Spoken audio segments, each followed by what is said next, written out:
Hello everyone, this is professor MH और आज के इस वीडियो में we will discuss lecture number 14। This is the second lecture for March 2025 expected university question. ऐसे type के question पूछे जा सकते हैं, तो this is the second question we are doing. एक ऑलरेडी वीडियो अपलोडेड है, लिंक डिस्क्रिप्शन में, वहाँ जाके आप उस क्वेश्चन को भी रेफ़र कर सकते हो। तो इस क्वेश्चन में हम लोग देखने वाले हैं कि एसेसेबल वैल्यू कैसे निकालते हैं और कस्टम ड्यूटी पेएबल कैसे निकालते हैं, और कुछ इंपॉर्टेंट टर्म्स के बारे में भी सीखेंगे। ऑलरेडी अप्रैल एंड सितंबर 2024 के क्वेश्चंस ऑलरेडी अपलोड हो चुके हैं। लिंक उस प्लेलिस्ट का डिस्क्रिप्शन में, वहाँ जाके आप पूरे वीडियो को रेफ़र कर सकते हो। ठीक है, तो यहाँ पे हम लोग स्टार्ट करते हैं। मार्च 2025 के अंदर जो क्वेश्चन आ सकता है, ऐसा ज़रूरी नहीं कि यही आएगा, लेकिन इम्पॉर्टेंट है एग्ज़ाम पॉइंट ऑफ व्यू, तो बड़े ध्यान से आपको देखना है। इसका रेफरेंस जो लिया गया वो ICAI के वेबसाइट से लिया गया है, वहाँ पे जाके आप पावर डीप में उसको समझ सकते हो। तो क्वेश्चन कैसा है, लेट्स सी, फिर उसका सोल्यूशन देखेंगे। तो compute the total custom duty and integrated tax payable under the custom law for on an imported machine by professor MH and company based on the following information. कुछ information दिया है, ये सब आपके कुछ 8 पॉइंट दिए गए हैं। फिर एडिशनल इन्फॉर्मेशन दिया है, date of bill of entry, date of bill of entry inward, integrated tax, ignore GST compensation cess. तो आपको निकालना है कस्टम ड्यूटी कितनी रहेगी, इंटीग्रेटेड टैक्स कितना रहेगा। तो सबसे पहले आपको क्या करना है, ऐसे टाइप का क्वेश्चन आता है तो सबसे पहले आपको फॉर्मेट बना लेना है। तो फॉर्मेट बनाएंगे हम लोग यहाँ पे पहले पार्टी का नाम लिख देंगे। तो पार्टी का नाम मैंने अपना ही लिखा है, प्रोफेसर MH एंड कंपनी। फिर calculate the assessable value, custom duty and integrated tax, particular amount. फिर आपको पता है कि जब कभी भी कस्टम ड्यूटी एसेसेबल वैल्यू निकालने आता है तो हम लोग पूरे पेज को डिवाइड करते हैं एक्स फैक्ट्री प्राइस में, फ्री अलॉन्ग साइड में, FOB वैल्यू में, FOB वैल्यू के बाद हम लोग का आता है CIF वैल्यू। ये 4 पार्ट में हम लोग पूरे क्वेश्चन को डिवाइड करते हैं, बराबर है। लेकिन एग्ज़ाम में अगर आपको ये याद नहीं रहता है तो ये 2 पॉइंट तो आपको याद रखने हैं, एक FOB और एसेसेबल वैल्यू। तो मैंने कैसे बताया था कि आपको याद रखना है, जैसे US से आप प्रोडक्ट मंगा रहे हो, मशीन मंगा रहे हो और इंडिया में मंगा रहे हो, तो US की फैक्ट्री से निकल के वो US के पोर्ट पे जाएगा, पोर्ट या एयरपोर्ट पे जाएगा, और फिर वहाँ से निकल के वो इंडिया के पोर्ट या एयरपोर्ट पे आएगा। तो यहाँ से लगा के यहाँ तक जितने भी खर्चे हैं 99% आपको सबको इंक्लूड करना है। तो अगर आपको ये याद नहीं भी रहेगा तो सिर्फ FOB से पहले सब अमाउंट को ऐड कर दो, और FOB के बाद आपको पता है कि क्या ऐड करना है। तो FOB का वैल्यू का मतलब क्या होता है, ये सब का मैंने एक सेपरेट वीडियो बनाया कि क्या है, लेकिन यहाँ पे मैं पूरा एक्सप्लेन नहीं करूँगा। यहाँ पे एक छोटा सा रिकैप ले लेते हैं कि FOB होता क्या है। तो FOB का मतलब होता है कि जो बंदा US की फैक्ट्री से मशीन बेच रहा है, तो यहाँ से लगा के यहाँ तक पहुँचने तक जितना भी खर्चा होगा वो सब इंक्लूड करना है, ठीक है। लेकिन यहाँ से लेके यहाँ तक जो ये पोर्ट या एयरपोर्ट है US का, यहाँ तक जितना भी खर्चा आता है उसको FOB बोलते हैं। तो FOB कहना से जो मशीन, जो गुड्स आप भेज रहे हो उसको शिप के अंदर डाल देना, एयरपोर्ट के एरोप्लेन के अंदर डाल देना, तब तक की वैल्यू को बोलते हैं FOB। तो यहाँ से बनाने से लेके, उसके ट्रांसपोर्टेशन से लेके, वो पोर्ट में लोड अनलोड करने तक जितना भी खर्चा रहेगा सबको सब आपको इंक्लूड करना है। That is called FOB value. FOB value जैसी शिप में आ गया, जैसी वो प्लेन में चला गया, उसका इंश्योरेंस ऐड करते हैं, उसका फ्रेट ऐड करते हैं, ठीक है। तो ये सब चीज़ों को आपको ऐड करना है, तब जाके CIF वैल्यू आता है। तो अब क्या क्या दिया है, अगर ये नहीं भी पता है तो 1 बाय 1 करके आप लिख सकते हो, और FOB निकालना है, और FOB के बाद आपको CIF वैल्यू निकालना है। तो क्या दिया है, पहला देखो, cost of machine at the factory $20,000 है। तो यहाँ पे cost of the machine at the factory है $20,000, देखो लिख दिया है। सेकेंड दिया transportation charges from factory of export. देखो फैक्ट्री ऑफ एक्सपोर्ट मतलब US to the port of shipment, port of shipment मतलब यहाँ तक। तो यहाँ तक मतलब ये इसका लोकल चार्जेस है, तो लोकल चार्ज है तो ये यहाँ पे आएगा। ट्रांसपोर्टेशन चार्जेस फ्रॉम इतना, तो $800, देखो ये रहा। फिर बोला है handling charges paid for landing machine in the ship.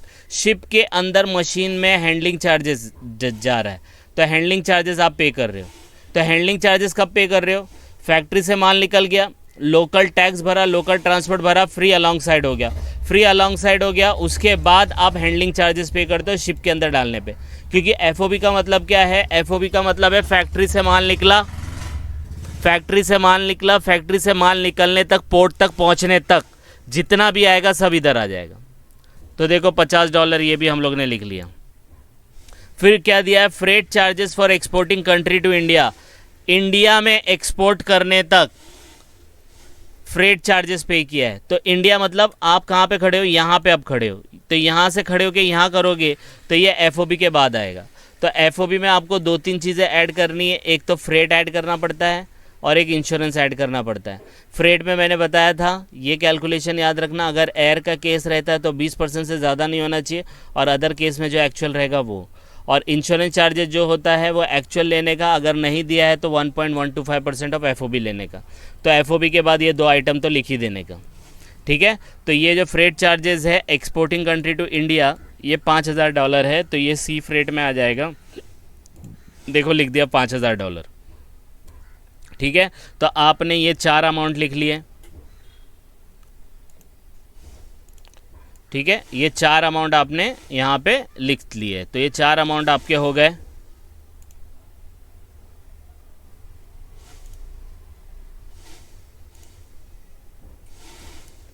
अब यहाँ पे ये वाला पार्ट कंप्लीट हो गया, ये 4 पार्ट हो गए।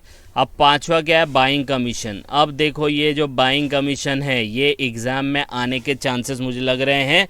तो बाइंग कमीशन अगर दिया होगा तो बाइंग कमीशन को आपको लिटरली इग्नोर करना है।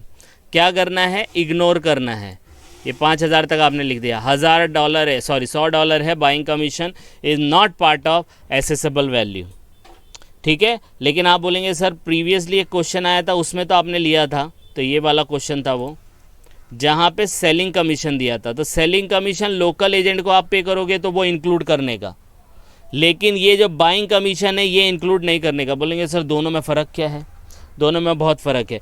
बाइंग कमीशन जो होता है वो इंपोर्टर, मतलब प्रोफेसर MS जो इंपोर्टर है वो इंडिया के बाहर पे कर रहा है, और दूसरा ये वाला जो कमीशन है ये यहाँ दक्ष वाले ने पे किया था, सॉरी ये वाला selling commission paid by Daksh to local agent of exporter, तो वो इंडिया में पे किया था। तो इंडिया में पे किया तो वो उसके एसेसेबल वैल्यू में इंक्लूड हो जाएगा, लेकिन बाहर वाला नहीं होगा। अब इसके बहुत सारे केस भी हुआ था, उसके अंदर टाटा कंपनी का केस हुआ था, तो उसकी रूलिंग सब मैंने पढ़ा, तो वहाँ से कुछ बात क्लियर हुई, कुछ बात क्लियर अभी भी नहीं हुई। लेकिन उन्होंने सिर्फ ये बताया कि ये समझ में आ रही है बात कि जो बाइंग कमीशन होता है, सिर्फ आपको एग्जाम पॉइंट ऑफ व्यू, अभी ये TY BAF लेवल पे है तो आपको सिर्फ यही याद रखना है, बाइंग कमीशन दिया है, डायरेक्टली बाइंग कमीशन दिया है तो उसको नहीं लिखना है, या लिख के डैश मार दो, आएगा नहीं। लेकिन अगर ऐसा आया ये selling commission paid bye locally, तो वो पार्ट ऑफ एसेसेबल वैल्यू होगा, पार्ट ऑफ ट्रांजैक्शन वैल्यू होगा। अब लॉजिक देखो क्या है, बाइंग कमीशन आप इंडिया के बाहर पे करते हो। अब इंडिया के बाहर पे किया, समझो एग्जांपल के तौर पे आपको थोड़ा सा मैं एक्सप्लेन करता हूँ अनऑफिशियल तरीके से। आपने $20,000 की मशीन खरीदी, बराबर है, बाइंग कमीशन आपने 100 किया, समझो मैं दिखाता हूँ उसको $10,000 एग्जाम्पल के तौर पे, तो कितनी हो गई, $30,000 हो गई। अब $30,000 में आपको मशीन इंडिया में आई और भी सब चार्जेस ऐड किए $40,000 में। तो आप बोलेंगे देखो सर, आप कस्टम वाले को बोलेंगे $40,000 में मशीन पड़ रही है हम लोग को, अगर आप इस पर कस्टम ड्यूटी लगाओगे तो हम लोग कितने में माल बनाएंगे, कितने में माल इंडिया में बेचेंगे, और हम लोग को माल इंडिया के बाहर बेचना है, तो कुछ कंसेशन दे दो। तो ज़्यादा देखने के चक्कर में कस्टम वाले, गवर्नमेंट वाले कुछ नोटिफिकेशन निकाल के उनको एग्जाम्पशन दे देते। तो गवर्नमेंट ने क्या बोला, बाहर जो आप पे करते हो बाइंग कमीशन वो नहीं लेने का, अंदर जो पे करते हो तो उसके ऊपर हमारा रिकॉर्ड रहेगा, जिसको भी पे कर रहे हो उसको इनकम टैक्स भी लगेगा और GST भी लगेगा, और प्लस हम लोग के इंडिया के अंदर ही रहेगा। बाहर क्या पे कर रहे हो वो हम लोग को कुछ लॉजिक उसका समझ में नहीं आएगा, इसलिए गवर्नमेंट ने बोला बाइंग कमीशन रहेगा, it is not part of the assessable value, तो लिख के डैश मारना। और अगर ऐसा आया सेलिंग कमीशन तो उसको लिखना है और इंक्लूड करना है। समझ में आया, यस और नो, ठीक है। तो ये सेलिंग कमीशन ऐड करना। अब इसमें एक और कन्फ्यूजन आता है, बोले सर आपने बोला कि US से उसके पोर्ट पे गया, पोर्ट से फिर इंडिया के पोर्ट में आया, एक बार वहाँ से ख़त्म हो गया तो फिर नहीं लेने का।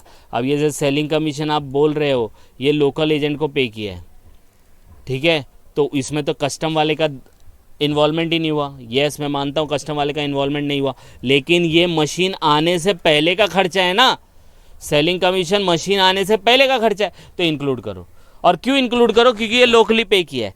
तो बोलेंगे सर बाइंग कमीशन भी तो ये पहले पे किया है आने से पहले, लेकिन बाइंग कमीशन आप कहाँ पे कर रहे हो? इंडिया के बाहर पे कर रहे हो। तो बस यही याद रखना, इंडिया के बाहर पे किया बाइंग कमीशन। बाइंग कमीशन दिया रहेगा तो समझ जाना वो इंडिया के बाहर ही रहेगा बाय डिफ़ॉल्ट, लेने का नहीं, और ऐसा आएगा तो ले लेने का। आ रही बात समझ में? तो ये थोड़ा मैंने एक्सप्लेन किया है, इस चीज़ को आपको ध्यान रखना है। तो ये बाइंग कमीशन आएगा नहीं। अब देखो ये 4 अमाउंट हो गया आपके, ये 4 अमाउंट हो गए, 1 2 3 4, ये भी हम लोग ने कर लिया। अब रुपये में आ गया। जैसे ही रुपये में आ जाता है तो आप भी क्या करने का, कन्वर्ट कर देने का। तो आपका 4 जो अमाउंट आया वो कुछ इस तरीके से आया, तो इसका मतलब आपका एक्स फैक्ट्री प्राइस भी $20,000 ही रहेगा। फिर ये 800 ऐड होगा तो ये 20,800 हो जाएगा। 50 ऐड होगा तो ये कितना हो जाएगा, 20,850। और अगर आपको ये नहीं समझ में आता है कि बोले सर दूसरे लोग तो एक्स फैक्ट्री ये सब बोलते ही नहीं, आप क्यों बोल रहे हो, क्यों कंफ्यूज कर रहे हो? अरे तो ले भाई, ये दोनों को भी मैं हटा देता हूँ। अब बोलो, एक एक करके लिख दो। FOB बस ये लिखना ज़रूरी है, FOB और CIF लिखना है। ये नहीं लिखेंगे तो फिर देने से मतलब नहीं एग्ज़ाम। तो ये देखो ये मैंने लिख दिया। तो टोटल FOB वैल्यू कितना आ गया, 20,850। अब FOB के बाद आपका जो भी चीज़ है या तो आप उसको डॉलर में रुपये में कन्वर्ट कर दो, उसके बाद लिखो, या वैसे भी कर सकते हो, लेकिन माय एडवाइस रुपये में कन्वर्ट कर दो। अब रुपये में कन्वर्ट करेंगे क्योंकि इसके बाद जो 3 अमाउंट है वो रुपये में, और वो भी देख लो FOB के बाद ही ऐड होगा, इससे पहले वाले तो नहीं है।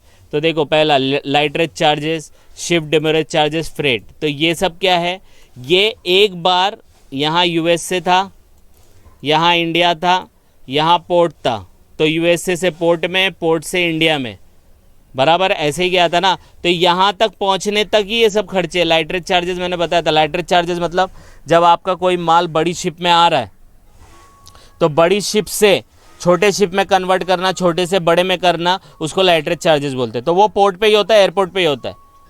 फ्रेट आने जाने वाला, शिप डेमरेज चार्जेस, अगर आपका वो जो शिप है वो आज ले जाने वाले थे उससे माल, लेकिन वो 1 हफ्ते से वहीं खड़ी है, तो उसका आपको चार्जेस देना पड़ता है, तो डेमरेज चार्जेस, तो वो भी आपका पार्ट हो जाएगा। तो ये रुपये में है तो इसको रुपये में कन्वर्ट करेंगे। तो अब 20,850 को आप रुपये में कन्वर्ट करेंगे। मैं ऊपर चले जाता हूँ, ये देखो ये रहा, ठीक है। तो इसको रुपये में कन्वर्ट करेंगे। अब किस रेट पे करेंगे ये देखना है। तो आपके पास रेट दिया है 70 रुपीज़ और 75। तो रेट आपको 3 जन का देगा, CBIC का देगा, RBI का देगा, फॉरेन एक्सचेंज डीलर का देगा। तो कौन सा लेने का, CBIC का देने का। इसके थेरेटिकल वीडियो मैंने ऑलरेडी अपलोड कर दिए हैं, लेकिन यहाँ पे भी बता दूँ CBIC का जो रहेगा वो लेने का। अब बोलेंगे सर दोनों तो CBIC का है, तो कौन सा लेने का? तो रेट जो फॉरेन करेंसी को कन्वर्ट करने का वो हमेशा बिल ऑफ एंट्री का लेने का, बिल ऑफ एंट्री का लेने का। बाय डिफ़ॉल्ट फिक्स है बिल ऑफ एंट्री का रेट लेने का। तो बिल ऑफ एंट्री का रेट कितना है, 70। तो 70 से मल्टीप्लाई कर देंगे। तो देखो यहाँ पे 70 से मल्टीप्लाई किया, तो 70 से अगर आप मल्टीप्लाई करेंगे 20,850 इंटू 70 तो 14 लाख इतना हो जाएगा, ठीक है। अब इसके बाद आपको क्या ऐड करना है, ये तो फिक्स है। देखो इसको मैं ग्रीन से कर देता हूँ, ये तो आना ही आना है, हर क्वेश्चन में आना ही आना है। फ्रेट हो गया, और ये एयर फ्रेट 20% से ज़्यादा नहीं होना चाहिए, सी फ्रेट जो दिया रहेगा वो। तो ये $5,000 है, 5,000 को भी 70 से मल्टीप्लाई करूँगा, 3.5 लाख आ जाएगा। इंश्योरेंस चार्जेस दिया है क्या, इंश्योरेंस चार्जेस नहीं दिया है तो नहीं लिखने का। इंश्योरेंस चार्जेस नहीं दिया है तो 1.125% लेने का FOB का। तो FOB का कितना है, 14,59,500 है, उसका 1.125%, तो 16,419 ये आ गया। अब इसके बाद बोलेंगे सर ये वाले, तो ये वाले करने का पहले ये जो इंपॉर्टेंट है वो उठा लेने का। अब कौन सा है, लाइटरेज चार्जेस। तो lighterage charges paid by imported at the port of importation. देखो देखो ना, पढ़ो ना, क्या है प्लेस ऑफ इंपोर्टेशन, मतलब यहाँ पे यहाँ का खर्चा है, तो यहाँ का खर्चा रहेगा तो इंक्लूड होगा ना। तो लाइटरेज चार्जेस ऐड कर देने का, कितना है 12,000। ये देखो 12,000 ऐड किया। फिर देखो freight incurred from port of entry to inland container depot. अब पोर्ट ऑफ एंट्री, पोर्ट पे तो आ गया, फिर पोर्ट से इंटरनल इनलैंड कंटेनर डिपोट, वो अंदर ही घूम रहा है। इनके डिपो होते हैं, जैसे पोर्ट तो अपना एक बड़ा शिप का पोर्ट होता है, अब पोर्ट से वो डेपो रहते हैं इनके, वहाँ पे माल लेके गया, तो वहाँ पे माल लेके गया, वो वाला खर्चा इसमें मत इंक्लूड करो। आपस में ही मतलब घूम रहे हैं। अब एग्जाम्पल के तौर पे कि आप घूम रहे हो, बॉम्बे से दिल्ली चले गए, तो बॉम्बे से दिल्ली का खर्चा लो। अब दिल्ली में ही आप घूम रहे हो, एक स्टेशन से दूसरे स्टेशन, वहाँ पे 200 रुपये लग गए, वो नहीं लेने का। तो ये आपका हो रहा है यहाँ पे, लेकिन यहाँ पे माल उतरा तो यहाँ पे लाने का खर्चा, यहाँ पे लाया फिर यहाँ पे लाने का खर्चा, फिर यहाँ पे लाने का खर्चा, ये सब नहीं लेने का। तो ये इंटरनल हो रहा है, तो ये internal is not part of the assessable value. समझ में आया? यस और नो? तो ये 60,000 हम लोग नहीं लिखेंगे। फिर शिप डिमरेज चार्जेस है पेड एट द, ये देखो paid eight the port of importation. जैसे ही इम्पोर्ट यहाँ पे आया तो आपको पे करना पड़ा, तो डेमोरेज चार्जेस भी होगा। और ये 2 वर्ड याद रखना, लाइटरेज चार्जेस और डेमोरेज चार्जेस। मुझे लग रहा है कि ये टाइम उन लोग पूछेगा, और प्लीज़ इसको गो थ्रू कर लेना, और ऐसे टाइप का क्वेश्चन आएगा तो आप इसको सॉल्व कर लेना प्रॉपरली। तो 24,000 में इंक्लूड कर देता हूँ लाइटरेज चार्जेस, सॉरी डेमोरेज चार्जेस ये। तो इसका मतलब ये अमाउंट हो गया, ये इसका अमाउंट हो गया सबका, फ्रेट का, इंश्योरेंस का, शिप डिमरेज। ये 2 चीज़ नहीं आई है, इसको मैं ब्लू से हाईलाइट कर देता हूँ, याद रखना बहुत इंपॉर्टेंट है। अब इन सभी को ऐड करता हूँ तो CIF वैल्यू आ गया। तो CIF वैल्यू कितना हो गया? 18,61,919 हो गया। अब ये अमाउंट आ गया। अब इसके अंदर आपको क्या ऐड करना पड़ता है? कस्टम ड्यूटी, उसके ऊपर सोशल वेलफेयर सरचार्ज, फिर टोटल वैल्यू निकालना पड़ता है, फिर उसके ऊपर GST आती है 12%। अब बेसिक कस्टम ड्यूटी 2 दिया है, देखो, एक 20% और एक 10%। रेट जो रहता है फॉरेन एक्सचेंज का रेट, वो बिल ऑफ एंट्री का लेने का, लेकिन जो ये BCD का रेट रहता है कस्टम ड्यूटी का, तो ये दोनों में से जो भी बाद वाला होता है वो लेने का। तो बाद वाला कौन सा है? ये 20 जनवरी है, 25 मार्च है, दोनों में से लास्ट कौन सा है? ये। तो 10% लेने का, इसलिए 10% है। और सोशल वेलफेयर सरचार्ज ये देगा नहीं, आपको पता रहना चाहिए 10% देना है, तो 10% निकालने का। तो 18,61,919 का 10% कितना आएगा? 1,86,192। और उसका 10% कितना आएगा? तो 18,619 आएगा। अब value of import, integrated tax, अब इन तीनों को ऐड करने का, इन तीनों को ऐड करने का, तो वैल्यू मिलेगा। ये वैल्यू जो 20 लाख है, इसके ऊपर GST लगेगा, इसके ऊपर GST लगेगा। तो 20,66,731 का इंटीग्रेटेड टैक्स दिया 12%, 2,48,008, इन सब का टोटल आ जाएगा 4,52,819। ये कितने का टोटल है? इसका, इसका, इसका। ये जो मैंने यहाँ पे येलो से हाईलाइट किया, नहीं अलग कलर दे देता हूँ इसको, इससे। तो ये आपका 15 मार्क के लिए क्वेश्चन इस टाइप का आ सकता है। ये देखो मैंने यहाँ पे आपको एक्सप्लेन कर दिया, समझ में आया? तो ये ऐसे टाइप का क्वेश्चन है, ICI के वेबसाइट से लिया है, वहाँ जाके आप देख सकते हो, गो थ्रू करो। तो यहाँ पे हम लोग ने 2 चीज़ नहीं देखी, एक शिप डिमरेज चार्जेस, लाइटरेज चार्जेस देखा, बाइंग कमीशन देखा, और ये freight incurred inland container depot ये देखा। तो इसको गो थ्रू करो, कुछ डाउट आता है तो कमेंट करके बताओ, and please like and subscribe for more videos. Thank you.